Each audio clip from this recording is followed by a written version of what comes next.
Welcome to SS Kanika designer. பாருங்க, இவங்க காஞ்சிபுரத்துலேருந்து அனுப்பிச்சிருந்தாங்க. இது வந்து நார்மல் ப்ளவுஸும் கொடுத்துருக்காங்க, பைப்பிங் வச்சு ரெடி பண்ணியிருக்கோம்.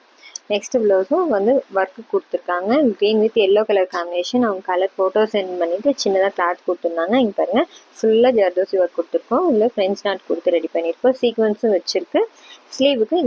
ஸ்லீவுக்கும் சென்டரில் வந்துட்டு ஒரு ஃப்ளவர் டிசைன் கொடுத்து இங்கே கொடி டிசைன் கொடுத்துருக்கோம். சென்டர் ஃபுல்லாக வந்து புட்டாஸ் வச்சுருக்கோம். இது ஏற்கனவே நம்ம போட்டிருக்க டிசைன் தான். அவங்க ஸ்க்ரீன்ஷாட் அனுப்பிச்சு அந்த டிசைன் பிடிச்சிருக்குன்னு கேட்டாங்க. அடுத்து இது பாருங்கள், சிம்பிளாக ஒரு ஒர்க் கொடுத்துருக்கோம். ஆரி ஒர்க்கு, ஸ்டோன் ஒர்க்கு, ஃபுல்லாக இது வந்து ஜர்தோசி அவுட்லைன் கொடுத்து ரெடி பண்ணியிருக்கோம்.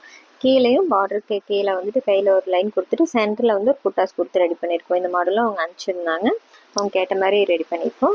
நெக்ஸ்ட் இது தாரமங்கலத்துலேருந்து கொடுத்துருக்காங்க. சாரீ பாருங்கள், green with pink colour combination. இதோட ப்ளவுஸும் டார்க் க்ரீனில் இருக்குது. இதுக்கு சிம்பிளாக எம்ப்ராய்டரி கேட்டாங்க. அந்த சாரீ கலருக்கு மேட்ச் பண்ணிவிட்டு ஒரு எம்ப்ராய்டரி ரெடி பண்ணி கொடுத்துருக்கோம். ஸ்லீவுக்கும் கீழே மட்டும் ஒரு லைன் கொடுத்துருக்கோம். இது சாரியோட ப்ளவுஸ் வந்து சிம்பிளாக இருக்கிறதுனால அதுக்கும் நீட்டாக ஒரு ஒர்க் கொடுத்துருக்கோம். இது இன்னொரு sari, light pink colour combination மாதிரி இருக்குது. இதுக்கு வந்து போட் நெக் கேட்டிருந்தாங்க. பேக் போட் நெக் வச்சு பைப்பிங் வச்சு ரெடி பண்ணியிருக்கோம். ஃப்ரண்ட்டும் வந்து போட் நெக் கேட்டிருந்தாங்க. ஆனால் ஃப்ரண்ட் ஓப்பன் கொடுத்து கேட்டாங்க. அவங்க கேட்ட மாதிரி ரெடி பண்ணியிருக்கோம். கைக்கும் பைப்பிங் கொடுத்துருக்கு. எப்படி இருக்குன்னு சொல்லுங்கள். தேங்க்யூ.